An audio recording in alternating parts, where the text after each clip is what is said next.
Cuando a final de los años 50, como ya es el 57 por ahí, se estrenan las películas de Hitchcock en España, viene ya el famoso logotipo de El maestro del suspense. Nadie sabíamos qué era el suspense. Incluso los que habíamos estudiado francés en el bachillerato o estábamos estudiando de suspense, pero ¿qué será suspense? El maestro del suspense. Realmente era muy bonito, el maestro del suspense, que decían por la radio. La última película del maestro del suspense. ¿Qué es eso? Nosotros conocíamos a Hitchcock, pero como un director de lo emotivo, de lo emocionante, que es unas películas, te lo pasas tremendo, pero no el suspense. Y el suspense yo creo que lo debe de crear alguien en Estados Unidos, ¿no? ¿Quién crea lo del suspense? No sé de dónde procede, la verdad no sé quién es el primero que lo dijo. No sé, a lo mejor fue el propio Hitchcock. Probablemente, porque con su habilidad publicitaria, ¿no? Para encontrar... No sé, es una palabra que cuando se empezó a usar en Estados Unidos, por ejemplo, tuvieron que explicar lo que era y utilizaban, como siempre, recurso a una palabra francesa. O sea, realmente no sé si es un invento de la crítica francesa o es un invento del propio Hitchcock con un toque francés. Pero siempre hubo que explicarlo, es verdad, porque yo me acuerdo que la primera vez que esto lo leí, supongo que sería en una crítica de Donald o algo así, yo pensé que, entonces claro, era muy pequeño, pensé, el maestro del suspenso. Y entonces esto del maestro del suspenso parecía como una contradicción. No, y venía, se anunciaba las películas, entonces decías, el falso o el culpable, por el maestro del suspense, dirigida, lo que él era muy famoso como director. En esa época, directores famosos eran él y Cecil B. DeMille, esos eran famosísimos. Yo de pequeño siempre he sabido el nombre de Hitchcock, no sabía. Sí, porque era un hombre familiar, física, era figura era familiar. Y todo el mundo sabíamos, por esa cosa del truco también de salir en todas las películas, quién no sabía cómo era Hitchcock. ¿Cómo sería su participación en el guión? Porque siempre esta película a mí me ha apasionado en la imaginación que te haces de cómo colaboran ellos dos, Hedge y Hitch. Pero yo creo que ahí la idea algo parecido a Brackett y Wilder. Es suya, y yo siempre tengo la sensación de que él, por lo que cuentan más bien quejosamente casi todos, hacía como parece que hacían todos, Mizoguchi y demás, que no daba muchas indicaciones, le decía al otro escribe y luego le decía, lo cambiaba, esto no me gusta, claro, sí. Esto no sé qué, esto está mal, y normalmente hazlo mejor, no hazle no sé qué y cambiarlo. Sí, pero en este caso no trabajan con una base como en Los pájaros o en Rebeca, de una obra literaria importante. Aquí estamos hablando de algo que parte... Los pájaros es una cosita, una historia corta también, y de ahí se han inventado otra historia que no tiene en sí mismo gran cosa con la idea. Yo creo que en eso Hitchcock ha tenido Yo creo que él pedía más. O sea, esa cosa oye, tú eres un señor que escribe, hablaban y no sé qué historias, pero luego el que escribe a máquina...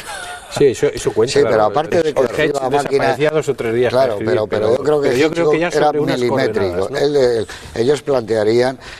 Él coge a un escritor en el que tiene confianza y si no lo relevaba por otro, que es lo que hacía normalmente, entonces empiezan a escribir, pero él yo creo que milimétricamente, y se vuelven a encontrar 3 días después, como hacía Carrier con Buñuel, y les decía, no, ahora vamos a hacer una fiesta. ¿Y qué pasa en la fiesta? Bueno, vamos a meter elementos. Sí, bueno, pues llega él, ahí eso hay que escribirlo. Eso lo hacían cuando hacían ya la estructura minuciosa, que Hitchcock sí llegaba a tener guiones minuciosos. No me gusta este diálogo, busca otro. El argumento yo creo que no. El argumento, yo creo que hacía el mismo truco ese de descubre el argumento. O sea, yo creo que él lo sabía y quería que los co-guionistas lo descubrieran cuál era la historia verdadera que estaba contando. Porque, por lo que han contado, los que lo han contado, y nunca sabes hasta qué punto son de fiar, casi todos han tenido una historia de colaboraciones, hasta los que han repetido varias veces, que no les era muy grata y muy satisfactoria. El que mejor lo cuenta es Evan Hunter. Dentro de un tono correcto y esas cosas. Evan Hunter lo cuenta muy bien, su relación con los pájaros. Él es un buen escritor, es el autor de esa película que nos gusta tanto, de Un extraño en mi vida, sin ir más lejos. Pero yo creo que él sabía perfectamente lo que quería y les exprimía al máximo. Y claro, llega un momento que te cansas. Es el lado vampírico que tienen a menudo los directores. O sea, ellos tienen una imagen mental y quiere que el otro se la adivine. Pero no era el caso de Billy Wilder, que escribía, o que él dice, no me gusta, vamos a porque Billy Wilder eso era más 50-50. ¿no? Era más 50-50. Porque Billy Wilder era un guionista. Claro. En cambio, yo creo que Hitchcock era casi ágrafe. Él empezó de guionista, pero eso guion era el mudo. No guionista, hacía rótulos. Sí, no, guionista. Y continuidad, por ejemplo. No, y esas cosas que... Y la mujer era guionista. Pero en este caso, Ben Hedge es un caso curioso, porque Hedge era un guionista rápido, de los que iba, arreglaba cosas, cogía 2 2 o 3 películas, y aquí se pasó meses y meses trabajando con Hitchcock en una versión, bueno, otra versión, ahí otra también versión, se mezcló el problema de que por lo visto había líos, llamémosle, de censura por la historia de que averiguaron lo del uranio y no sé qué historias cuando era todavía secreto. Entonces tuvieron la mala suerte de dar en el clavo y entonces parecía que estaban divulgando secretos. Y otro de los lugares comunes que el libro del colaborador de Calles Bill Cron, Hitchcock, lo detalla muy, muy cuidadosamente, es el mito de que Hitchcock llegaba todo perfectamente al rodaje y se aburría y se dormía. En este caso llegó con un guión todavía no acabado, con la mitad del guión, siguieron trabajando, trabajaba con los actores, cambiaba cosas sobre la marcha, o sea, eso de que lo tengo todo planificado sería en algunas películas, no lo dudo, pero desde luego en esta, que es una película tan personal, tan complicada, desde luego no parece que fuera así, ni mucho menos. No, pero lo que yo sí creo que él tenía muy claro, por ejemplo, los planos, y entonces él diría, nosotros tenemos que hacer un plano, de ver desde un plano general de la fiesta, quiero acabar en la mano, y en el momento que yo hago una indicación se abre la mano de allí y está la llave. Entonces, claro, problema técnico a resolver tremendo, primero de luz, porque y a ver cómo colocar la luz, y ya tienes todo un punto de vista que vas a coger todo el plató, y entonces cómo vamos a hacer eso y que el movimiento sea perfecto, foco, la gente, todo, luego dice que ahora vamos al problema del ayudante de cámara, el foquista, pues fíjate claro, hasta que salga. Hay una cosa que yo siempre pensé que era imposible que hubiera una grúa tan alta, y claro, luego te das cuenta de que es una combinación de grúa con zoom.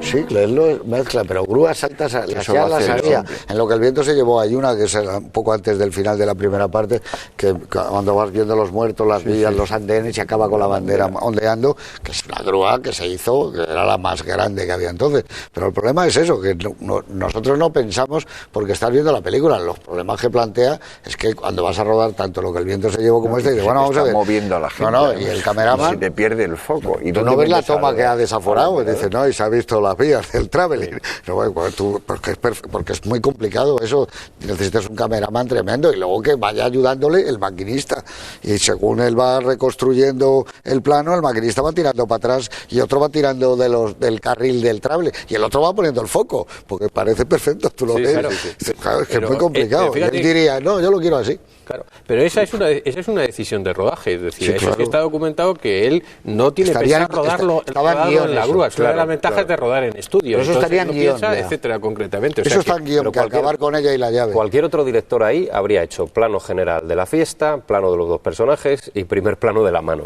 O sea, es a él al que se le ocurre hacer a lo esa mejor grúa, cualquier otro director no lo presenta de espaldas. Sí, pero yo creo que con eso crea el suspense y crea la escena en el fondo. Que dice, de momento allí no pasa nada, pero desde el momento en que la cámara arbitrariamente de repente empieza a bajar y va hacia algún lugar, tú estás ya pendiente de a dónde va esto y qué es lo que va a pasar. Bueno, tú has dicho antes la de Capricornio, ¿cómo se llamaba? La Atormentada. En eso, según hemos leído en docenas de entrevistas, ahí la cámara pasaba y quitaban los muebles, y se iban montando y desmontando el decorado en los planos que estaban rodando al mismo tiempo, y cogían una mesa y salía a la mesa, tú no echabas de menos el hueco de la mesa porque ya la cámara lo que estaba encuadrando era un personaje. Pues claro, eso es lo que hacía él, era un mago, en eso sí que era un mago. En Inocencia y Juventud hay un plano exactamente igual, pero al revés, es un alejamiento de la cámara del personaje de batería que está viviendo un momento muy dramático, muy intenso en ese momento. Yo creo que fue el ensayo de este plano de la llave. Es que tú te lees el guión, siempre perfeccionaba algo que en algún yo creo que durante el rodaje él reflexionaba y cambiaba cosas. Por ejemplo, cuando te lees el guión de rodaje de la película, la secuencia famosa del beso está desglosada en dos planos completamente distintas, fuera de la terraza y dentro de la esta. El cuando rueda debe pensar, esto lo voy a rodar otra cosa, aparte de los problemas de censura, que solo podían durar 23 segundos. Y no tengo problemas de paredes, porque estaría en un plató. Es el truco de sustituir un beso que se quedaría demasiado largo por una sucesión de besos. Bueno, dime el plano que más te gusta, después de esto que estás hablando de los buenos, y quitar paredes, poner paredes, tú fíjate lo que es eso. A mí voy a escoger un plano que me gusta mucho.